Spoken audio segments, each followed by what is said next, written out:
উনি কি হয়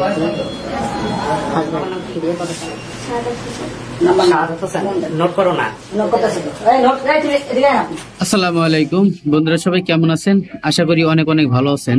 দেশে এবং প্রবাসে, দূরে এবং কাছে, যে যেখান থেকে আজকের এই ভিডিওগুলো দেখার জন্য প্লে করেছেন, সবাইকে আন্তরিক শুভেচ্ছা অভিনন্দন। দর্শক শ্রোতা, শুরু থেকে কয়েকটি ভিডিও ক্লিপের অংশ বিশেষ দেখেছেন, সম্পূর্ণ ভিডিও আপনাদেরকে দেখাবো। তবে আজকে অনুরোধ করব, বিশেষ করে শিবচর, মাদারীপুর, দত্তপাড়া এদিকের যে সমস্ত ভাইয়েরা রয়েছেন, বিশেষ করে প্রবাসে, তাদের উদ্দেশ্যে কিছু বলতেছি।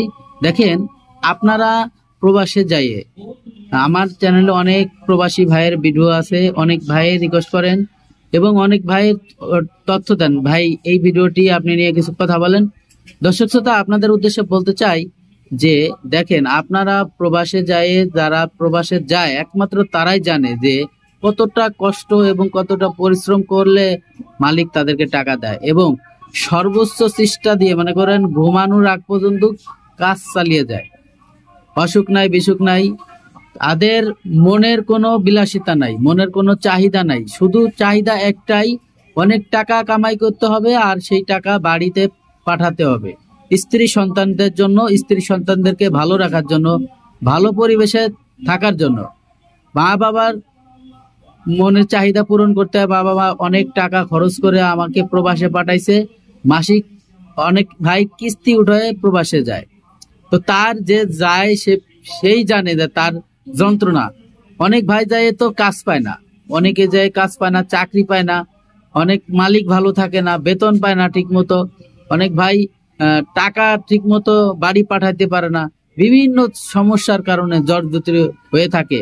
আর সেই শান্তি, সে যদি কোনো সময় একটু শান্তি পায়, সেটা হচ্ছে তার স্ত্রী। তার স্ত্রীর সাথে রাত্রে যখন একটু ফোন দিয়ে কথা বলে, তখন সে একটু শান্তি পায়। সেই শান্তি যদি স্ত্রী কেড়ে নিয়ে যায় স্বামীর থেকে, প্রবাসী ভাইয়ের থেকে, তখন তার মনের অনুভূতিগুলো কিভাবে হয়, কিভাবে সে কি নিয়ে বাঁচবে। এই ভাইয়ের, এক প্রবাসী ভাইয়ের স্ত্রী দেখেন কিভাবে পরকিয়া করতে এসে এবং হোটেলে এসে টাকার জন্য যে টাকার জন্য তার স্বামীকে বিদেশ পাঠাইছে, তার স্বামী প্রবাসে যে এত কষ্ট করতেছে, সেই টাকার জন্য সে হোটেলে এসে বিভিন্ন পরপুরুষদের সাথে রাত কাটাচ্ছে। আর এই ঘটনাটি সরাসরি ধরা পড়ে গেল। ঠিক এভাবে সে সরাসরি হোটেলেতে আসে নাই, সে একজন পরকীয়া প্রেমিক বানাইছিল, পরকীয়া স্বামী বানাইছিল। সেই স্বামীর সাথেই সে একদিন দুই দিন করে এখানে আসতে আসতে, তার প্রথমে তারা নিজেরা আসতো, পরে সে ব্যবসায় পরিণত করে নিল। দর্শক শ্রোতা, এই ধরনের ঘটনা আমি বলি অন্য কারোর সাথে না ঘটুক। প্রত্যেকটি ভাই, প্রবাসী প্রত্যেকটি ভাই, আপনাদের স্ত্রীদেরকে, স্ত্রী সন্তানদেরকে অবশ্যই গার্জিয়ানের কাছে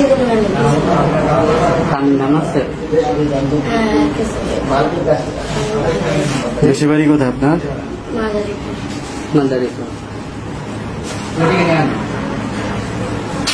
ঢাকা আসছেন কবে? কি লাগে আপনার? সত্যি? ওর নাম কি? বাবার নাম কি?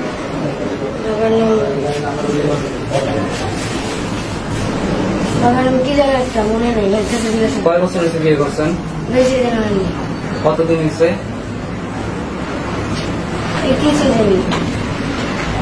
কিছুদিন। কতদিন হয়েছে বিয়ে করছেন? আপনি কবে? আপনার খেয়াল নাই না? এটা কেমন ধরনের কথা বলেন আপনি? ওনাকে আসতে বলেন। কতদিন হয়েছে বিয়ে করছেন আপনি? ওনার বাবার না আপনার হাজবেন্ডের? সত্যি কথা বলেন, সত্যি কথা বললে পার পাওয়া যাবে। আর যদি মিথ্যা বলেন তাহলে অনেক কিছু হবে। ভিডিও কর। আপনার নাম কি? বাসা কোথায়? কিশোরগঞ্জ। এখানে কখন আসছেন? আপনার কি হয়? হাজবেন্ড হয়। আপনার বাবার নাম কি? শাহাদাত হোসেন। নোট করো না।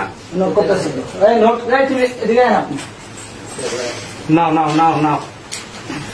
আপনি ওনারে জিজ্ঞাসাবাদ করেন, ওনারে ওই সাইডে রাখেন, ওনারে নিয়ে আসেন না। পেনটা কোথায়?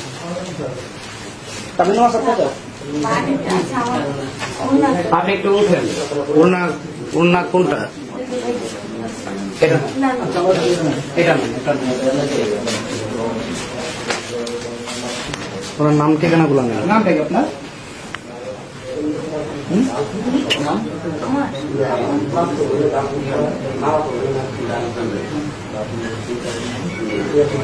বাবার নাম?